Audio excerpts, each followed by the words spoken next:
Hello everyone, this is today's video analysis for August 16, 2018. Today we're going to take a look at the USDCAD, the US dollar versus the Canadian dollar. For today's trade analysis, we're going to start here on the daily time frame, but it's important for me to recognize the fact that about 35 minutes from the recording of this video or so, we have news out of Canada and news out of the U.S. at 8:30 a.m. Eastern U.S. time. So that could change the dynamics of what I'm speaking about here, but we'll look at this as in a technical fashion. What has the market been doing? What is the price action telling us? And what might we expect it to do in the next few hours? Regardless of what that news is going to tell us in about 30 minutes or so from now.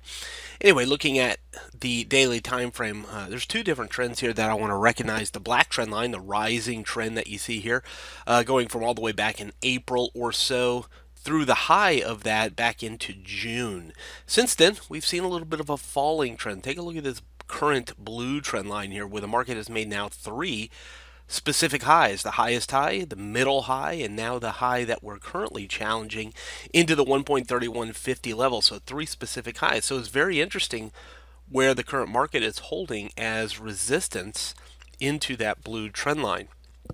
Obviously, we broke the black trend line, we broke through that uptrend, and we're currently more bearish than bullish overall. Now, over the past few days, of course, we've seen it rising after touching down here towards the 100 period moving average, rising and pressuring back now into the mid 131s. 131.50 is the top of the blue zone. Let's zoom it in on this a little bit and take a look back here on the left hand side, well, right in the middle of the chart, the black circle, where we see the market finding congestion, support, resistance, significant trading decisions being made all into this 3120, 3150 level right in the middle of that blue zone. You can see some support, some congestion, some support, some resistance. It's been a significant decision area for the market. Above it, we tend to go higher to the green zone, which is 3205, 3225, even tapping all the way up here into the yellow zone, into the upper 1.32s, that yellow zone 3270, 85. Underneath that blue zone back here where the black circle is, we even saw going down to this yellow zone, 1.306080 as support. And even in the past couple of days, we've seen it down there, haven't we? So again, we know that the blue zone is a significant decision resistance support area for the dollar CAD. And of course, now we see that blue trend line coming into here. So there's really only one of two things we're going to expect here.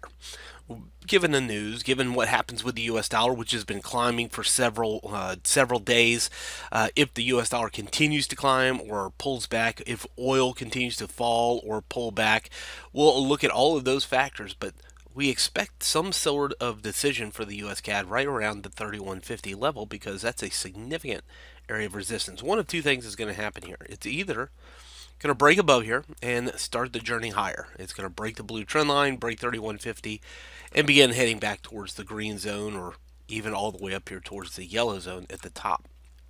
If it doesn't do that, the other scenario is that it bounces off of here once again and begins heading back down again in the direction of the longer term trend. And of course, if that plays out, we could even see it back down here into the 1.2900 level again, making a new low below this low. So definitely something that we want to be watching here for this currency pair is what's going to happen around this blue shaded area. Let's zoom it in one more time. So what I'm looking for today is evidence of that. Evidence that it's going to get above and stay above. We'll be looking for a breakout setup above the blue shaded area on any negative news for Canada, positive news for the US. We'll look for it to get above 3150, stay above 3150, and go back up. The other side of that is we would look for any negative sell-off of the US dollar or positive sentiment after news for the Canadian dollar, or even watching oil, whatever happens to oil in the next couple of days. We'll keep an eye on that as well. But if it has some sort of sell-off, we then begin looking for it to head back down to the yellow zone, maybe the pink zone down here, and of course a break of the last low. We look for a new low to be made for the dollar CAD. Down to the 4-hour time frame, we need to be a little bit careful looking at this time frame, because we did have the gapping from last weekend. It gapped above 3150 and then suddenly and eventually turned back below it. So it's a little bit cautious on that gapping from last weekend where it got above.